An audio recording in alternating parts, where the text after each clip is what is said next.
Ladies, gentlemen, and Haradrim of all ages, we are now a solid 3 days past the proper release of the Vessel of Hated expansion and Season 6 for Diablo 4. And as people play more, farm more, grind more, we all get more powerful. One of the biggest steps to entering your big, powerful builds for most classes and most players are specific uniques that enable new playstyles. Whether you are a Druid and it's a requirement to exist, or you are a Spiritborn and it's a requirement to turn the game into putty, every class has a range of unique items that can totally adjust how they actually play, and of course, how they feel as far as the damage. For the most part, every unique in the game has a way to get it easier than anywhere else, even mythics, and for a lot of uniques this season, that actually has become through the opal gambling system and the purveyor of curiosities vendor. This just has a really high rate of uniques dropping and targeted slot selection on the rolls too, but this is obviously limited by Murmuring Obols as a currency, whereas there is another activity that is generally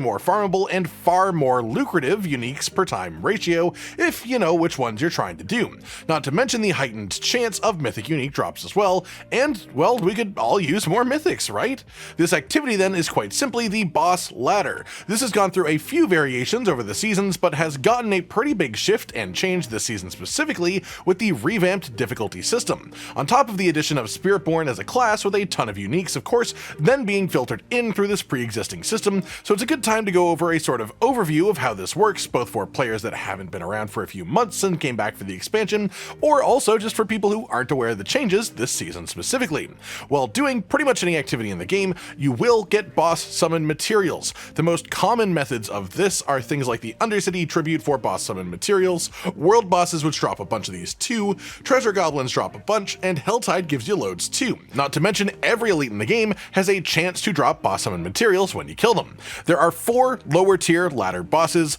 Lord Zir, Beast and Ice, Varshan, and Grigor. Killing any of these after summoning them will drop the required materials to summon either Duriel or Andariel, who are the higher tier version of these bosses. The main distinction between these two tiers is difficulty, of course, at least the intended difficulty, and also chances at a mythic unique item, with Duriel and Andariel specifically having enhanced mythic unique drop rates compared to the others. Varshan is supposed to be the easiest of these bosses, but this season, at least currently, is just mega bugged. He has a mechanic that makes him occasionally gain a barrier for a part of his health when he auto-attacks and hits a player, but the amount of barrier that he gains right now is absolutely ridiculous, to the point that most players have to go one difficulty tier down to kill Varshan compared to the difficulty that they would kill any of these other bosses, which is an awkward thing for sure, but it's important to be aware of while it's a thing, so you don't waste your material summoning something that you just cannot physically kill. These drop tables have been updated a bit each season as well, with most of the newer uniques being added to Zir and Beast and Ice specifically.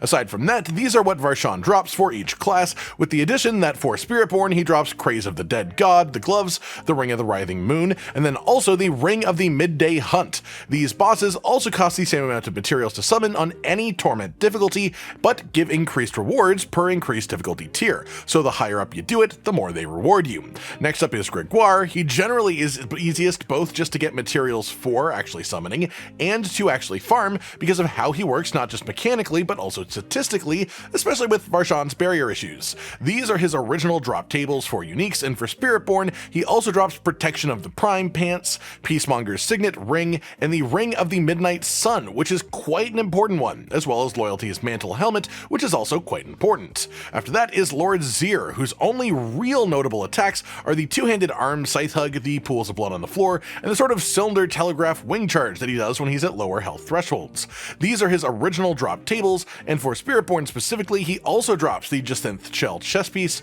the Wushinok Pa glaive, and the Band of First Breath ring. Then we have the Beast and Ice, who was funnily bugged last season to just be doing absurd amounts of damage, but have very little health, and now he seems to be working pretty much fine. Here is his initial drop table, what he used to drop, and his bonus drops for Spiritborn specifically are the Scorn of the Earth unique boots, the Wound Drinker ring, and the Harmony of Ebawaka helmet, which is a very, very powerful unique as well. Then finally we have Duriel and Andariel, who share a drop pool in almost every way, and again have an increased chance of mythic uniques as well. Their specific Spiritborn unique drops are both unique quarterstaffs, which are strong for their own respective builds, Sepizantek, and the Rod of Kepeleke. Outside of this, it is absolutely worth mentioning that there is also the Infernal Hordes as an activity for specific unique target farming, but this specifically only applies to the Infernal Hordes themed uniques, the things that look like they're from hell, like the Crown of Lucion, Endurant Faith, or the Shard of Varathiel unique sword.